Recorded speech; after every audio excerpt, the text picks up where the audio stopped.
नमस्ते प्यारे बच्चों, स्वागत है आपका अपने चैनल कला वर्ग में। और आज आपकी रिक्वेस्ट पर हमने वीडियो बनाई है क्लास 10th की सोशल साइंस की। बच्चों, हम आपके लिए सोशल साइंस का जो SE2 का पूरा सिलेबस होगा उसको लेकर के आएंगे और इसकी शुरुआत हमने आज से ही कर दी है। बच्चों, आपका बहुत बहुत धन्यवाद कि आपने हमसे जो है अपनी 10th क्लास के लिए वीडियो बनाने के लिए कहा और हम आपके बहुत आभारी हैं।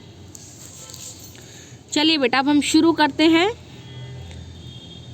हमारा जो अध्याय है लोकतांत्रिक राजनीति का अध्याय 6, राजनीतिक दल। राजनीतिक दलों का अर्थ। राजनीतिक दल एक ऐसा सांगठनिक समूह है, लोगों का एक ऐसा समूह है जो चुनाव लड़ने और सरकार में राजनीतिक सत्ता हासिल करने के उद्देश्य से काम करता है। यह लोगों का ऐसा समूह होता है जो एक जैसे विचार रखते हों और जो देश की विभिन्न समस्याओं पर एकमत होते हों। अगला पॉइंट है हमारा जनमत निर्माण में राजनीतिक दलों की भूमिका। देखिए, जनमत निर्माण में राजनीतिक दलों की भूमिका बहुत महत्वपूर्ण होती है। राजनीतिक दल चुनाव लड़ते हैं और अपने उम्मीदवारों को अधिक से अधिक जिताने का प्रयास करते हैं। राजनीतिक दल अलग अलग नीतियों और कार्यक्रमों को मतदाताओं के सामने रखते हैं और उनका समर्थन हासिल करने का प्रयास करते हैं। राजनीतिक दल देश के कानून निर्माण में महत्वपूर्ण भूमिका निभाते हैं। राजनीतिक दल लोगों को सरकार की नीतियों के बारे में बताते हैं। राजनीतिक दल सरकार के पक्ष और विपक्ष में अपने विचार रखते हैं। नए कानून जो सरकार द्वारा बनाए जा रहे हैं उनके बारे में अपनी राय देते हैं। लोकतंत्र में प्रत्येक दल सरकार बनाने का प्रयास करता है। चुनाव जीतने पर बहुमत दल सरकार बनाता है और अपनी नीतियों के अनुसार सरकार को चलाता है, और दूसरे जो दल होते हैं वो विरोधी दल की भूमिका निभाते हैं। राजनीतिक दल जनमत के निर्माण में अपनी भूमिका अदा करते हैं। उससे लोगों के मन में सरकार के प्रति उनके पक्ष में और विपक्ष में विचार पैदा होते हैं और सही लोकतांत्रिक सरकार की स्थापना होती है। अगला पॉइंट है हमारा राजनीतिक दलों की चुनौतियाँ। देखिए, राजनीतिक दलों की चुनौतियाँ क्या क्या हैं या उनके सामने क्या क्या समस्याएं हैं। राजनीतिक दलों की चुनौतियाँ हैं, इसमें आम जनता इस बात से नाराज़ रहती है कि राजनीतिक दल अपना काम ठीक से नहीं करते हैं। जनता हमेशा राजनीतिक दलों की आलोचना करती है। राजनीतिक दलों को अपना काम प्रभावी ढंग से चलाने के लिए कड़ी चुनौतियों का सामना करना पड़ता है। ये चुनौतियां हैं, पहली चुनौती है पार्टी के भीतर आंतरिक लोकतंत्र का ना होना। लोकतंत्र का अर्थ है कि लोगों का शासन। देखिए, कोई भी फैसला लेना होता है तो कार्यकर्ताओं से भी पूछना चाहिए, लेकिन वास्तव में होता ये है कि राजनीतिक दलों में जो ऊपर के कुछ नेता होते हैं वे ही सभी फैसले लेते हैं और जो कार्यकर्ता होते हैं उनसे कुछ भी नहीं पूछा जाता है। तो इससे कार्यकर्ताओं में नाराज़गी बनी रहती है जो दोनों पार्टी और जनता के लिए हानिकारक सिद्ध हो सकती है। दूसरा है पार्टी के बीच आंतरिक चुनाव भी नहीं होते हैं।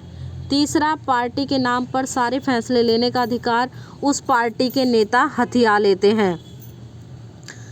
वंशवाद की चुनौती है अगला पॉइंट।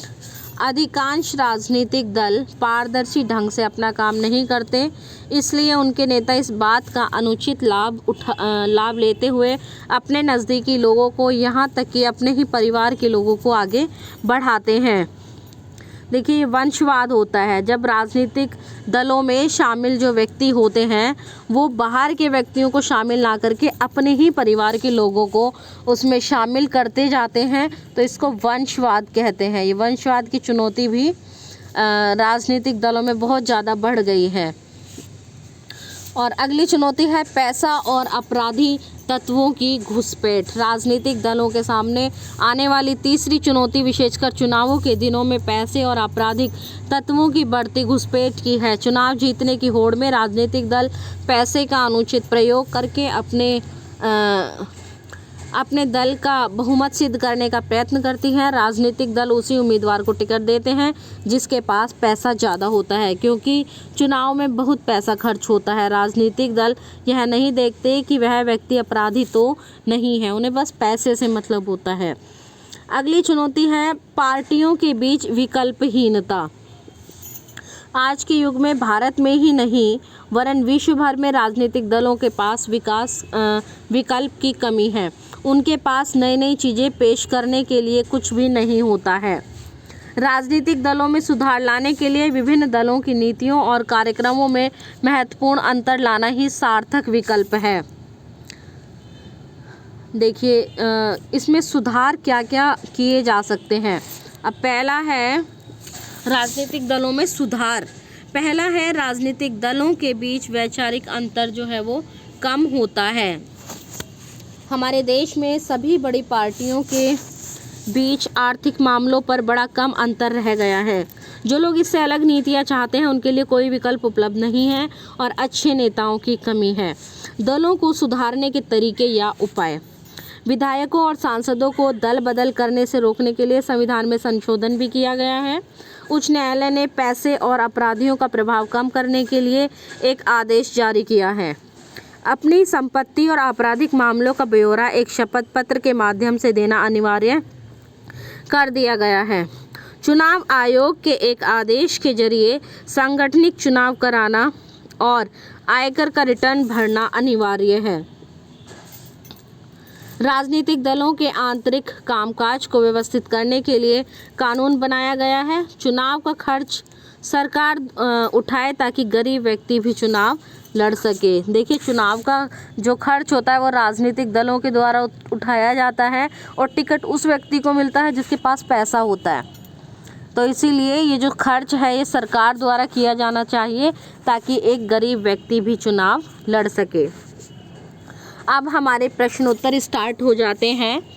देखिए इसमें जो पहला प्रश्न है वो है जनमत का क्या अर्थ है।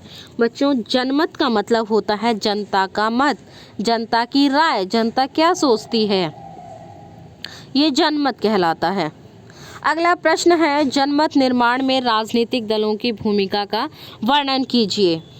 बच्चों जनमत निर्माण में राजनीतिक दलों की भूमिका जो है वो बहुत महत्वपूर्ण है और सबसे पहला महत्व यही है कि राजनीतिक दल जो है वो अपनी नीति और कार्यक्रमों को मतदाताओं के सामने रखते हैं और उनका समर्थन हासिल करने का प्रयास करते हैं। राजनीतिक दल चुनाव लड़ते हैं और अपने उम्मीदवारों को अधिक से अधिक जिताने का प्रयत्न करते हैं। तीसरा प्रश्न है शासक दल किसे कहते हैं। देखिए बच्चों शासक दल वह दल होता है या वह राजनीतिक पार्टी होती है जो चुनाव में जीतकर अपनी सरकार बनाकर देश के ऊपर शासन करती है। अगला प्रश्न है हमारा चौथा प्रश्न दल बदल किसे कहते हैं। देखो बच्चों दल बदल का मतलब होता है जब एक प्रतिनिधि किसी एक राजनीतिक दल का प्रयोग करके चुनाव जीत जाए और चुनाव जीतने के बाद उस पार्टी को छोड़कर किसी दूसरी पार्टी में लालचवश शामिल हो जाए तो इसे दल बदल कहते हैं, या फिर अपनी पार्टी के विपक्ष में मतदान कर दे, यह भी दल बदल की श्रेणी में ही आएगा। अगला प्रश्न है हमारा प्रश्न नंबर 5 शपथ पत्र किसे कहते हैं। तो देखिए बच्चों शपथ पत्र जो है वह दस्तावेज होता है जो एक व्यक्ति चुनाव लड़ना चाहता है वह चुनाव अधिकारियों को वे सभी सूचना लिखित रूप में देगा अपनी व्यक्तिगत संपत्ति से संबंधित तथा उनको वह अपने हस्ताक्षर के द्वारा सत्यापित करेगा, यही शपथ पत्र होता है। अगला प्रश्न है हमारा प्रश्न नंबर 6 राजनीतिक दलों के सामने क्या चुनौतियां हैं। तो बच्चों राजनीतिक दलों की चुनौतियां अभी हमने पढ़ी थी और हम दोबारा से एक बार रिवाइज करते हैं। देखिए अनेक चुनौतियां हैं जिसके कारण बहुत से लोगों में जो है वो असंतोष बढ़ गया है। राजनीतिक दल अपना काम सही तरीके से नहीं करते हैं। इसके कुछ दोष ये हैं कि पार्टियों के बीच आंतरिक लोकतंत्र का ना होना। लोकतंत्र का अर्थ है कि कोई भी फैसला लेने से पहले कार्यकर्ताओं से परामर्श लिया जाए, परंतु वास्तव में ऐसा कुछ भी नहीं होता है। ऊपर के कुछ नेता ही सही फैसले ले लेते हैं, इससे कार्यकर्ताओं में नाराजगी बनी रहती है, जो दोनों पार्टी और जनता के लिए हानिकारक सिद्ध होता है। दूसरा है वंशवाद की स्थापना, क्योंकि अधिकांश जो दल है वो पारदर्शी ढंग से अपना काम नहीं करते हैं। इसको आप करेक्ट कर लीजिएगा बेटा, देन नहीं है, ये दल हैं। अधिकांश दल पारदर्शी ढंग से अपना काम नहीं करते हैं, इसलिए उनके नेता धीरे धीरे अपने रिश्तेदारों और परिवार को ही आगे बढ़ाते जाते हैं। तीसरी चुनौती है पैसा और अपराधी तत्वों का प्रभुत्व। राजनीतिक दलों के सामने आने वाली तीसरी चुनौती है विशेषकर चुनावों के दिनों में पैसे और अपराधी तत्वों की बढ़ती घुसपैठ की है। चुनाव जीतने की होड़ में राजनीतिक पार्टियां पैसे का अनुचित प्रयोग करके अपनी पार्टी का बहुमत स्थापित करने का प्रयास करती है। ऐसे में अपराधी तत्वों को साथ में लेने से भी वे नहीं हिचकते हैं। ये हिचकते हैं बेटा, ये इसको हिचकते कर लीजिएगा, जो पिचकते लिखा हुआ है, ठीक है। और इससे जनता का क्या भला हो सकता है? अगर हम अपराधी लोगों को राजनीति में शामिल करेंगे तो इससे जनता का कुछ भी भला नहीं होगा, बल्कि बुरा ही होगा। जो अगला पॉइंट है वो है विकल्प की कमी। आज के युग में भारत में ही नहीं वरन विश्व भर में राजनीतिक पार्टियों के पास ठीक विकल्प की कमी है। उनके पास नई चीज़ें पेश करने के लिए कुछ भी नहीं होता है। यदि ध्यान से देखें तो विभिन्न पार्टियों की नीति और प्रोग्राम एक से लगने लगते हैं। औरों की तो छोड़ो, निम्न वर्ग के लिए काम करने वाली बहुजन समाज पार्टी ने भी उच्च वर्ग विशेषकर ब्राह्मणों को अपने साथ मिलाना और मुसलमानों को अपनी ओर खींचना शुरू कर दिया है। इस प्रकार उसकी कांग्रेस की और समाजवादी पार्टी की नीतियों में कोई विशेष अंतर नहीं है। मुख्य रूप से देखें तो किसी भी पार्टी की जो नीतियां हैं वो बिल्कुल अलग अलग नहीं है, लगभग सभी की एक जैसी ही है। अगला प्रश्न है हमारा, प्रश्न नंबर 7 है, राजनीतिक दलों का कार्य सुचारू रूप से चलाने के लिए सरकार द्वारा क्या कदम उठाए गए हैं? प्रश्न नंबर 7 है ये हमारा। तो देखिए, राजनीतिक दलों को सुचारू रूप से चलाने के लिए सरकार ने कई कदम उठाए हैं। देखिए, पहला है दल बदल को रोकने के लिए संविधान द्वारा यह तय किया गया है कि दल बदलने पर सांसदों और विधायकों को भी सीट छोड़नी होगी। पैसे और अपराधियों के प्रभाव को कम करने के लिए उच्चतम न्यायालय ने यह आदेश जारी कर दिया है कि हर उम्मीदवार को एक शपथ पत्र में अपनी संपत्ति और आपराधिक मामलों का ब्यौरा देना होगा। तीसरा पॉइंट है, चुनाव आयोग ने राजनीतिक दलों को यह आदेश दिया है कि वे निरंतर संगठनात्मक चुनाव कराएं और अपनी आय के रिटर्न में अपनी आमदनी का ब्यौरा भी दें। राजनीतिक दल अपने उम्मीदवार चुनते समय ही महिलाओं को अवश्य टिकट दें। एक निश्चित संख्या में महिलाओं को टिकट देना चाहिए, क्योंकि देखिए, महिलाएं भी हमारे समाज की आधी आबादी है। वैसे तो कम है, लेकिन पुरुषों की तुलना में कम है, लेकिन फिर भी बराबर की हिस्सेदार है, बराबर की हकदार है। राजनीतिक दलों को धन की दल बदल से ऊपर उठाने के लिए यह आवश्यक है कि सरकार चुनाव का खर्चा स्वयं उठाए। अगला प्रश्न है हमारा प्रश्न नंबर 8। प्रश्न नंबर 8 है, किसी भी राजनीतिक दल के 2 गुण बताइए। देखिए, अब हम राजनीतिक दल के 2 गुण देख लेते हैं। तो पहला गुण है लोकतंत्र के लिए आवश्यक है। राजनीतिक दल लोकतंत्र के लिए बहुत आवश्यक होते हैं। यदि लोकतंत्र में राजनीतिक दल नहीं होंगे तो फिर वो राजतंत्र बन जाएगा या तानाशाह हो जाएगा, लोकतंत्र नहीं रहेगा और अक्सर खतरा बना रहेगा तानाशाही की स्थापना का।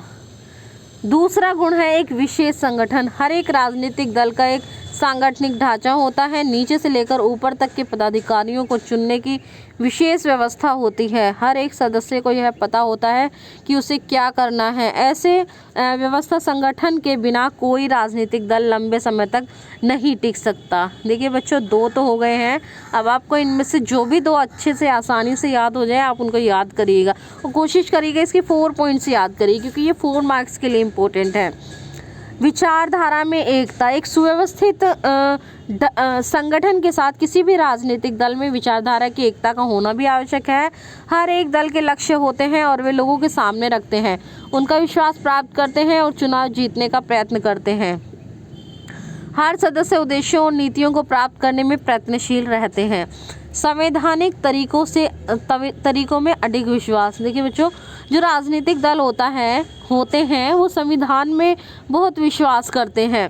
वे स्वच्छ और स्वतंत्र चुनाव पद्धति में विश्वास करते हैं और चुनावों के परिणामों से अपनी सहमति प्रकट करते हैं। किसी भी हालत में वे गुंडाबाजी और चुनाव केंद्रों पर कब्जा करने की नहीं सोचते हैं। और अगला गुण है जीतने के पश्चात अपनी नीतियों पर अमल करना। हर राजनीतिक दल यदि वे अपनी सरकार बना लेते हैं उन नीतियों को पूरा करने का प्रयत्न करते हैं जो उन्होंने अपने घोषणा पत्रों में दे रखी होती है। यदि वे ऐसा नहीं करते हैं तो अगले चुनाव में जनता उनका पत्ता साफ कर देती है। तो बच्चों, हमारा ये चैप्टर राजनीतिक दल कंप्लीट होता है। आप देखते रहिए अपना चैनल कला वर्ग और हम अपनी नेक्स्ट वीडियो लेकर जल्द ही आपके सामने आएंगे। धन्यवाद।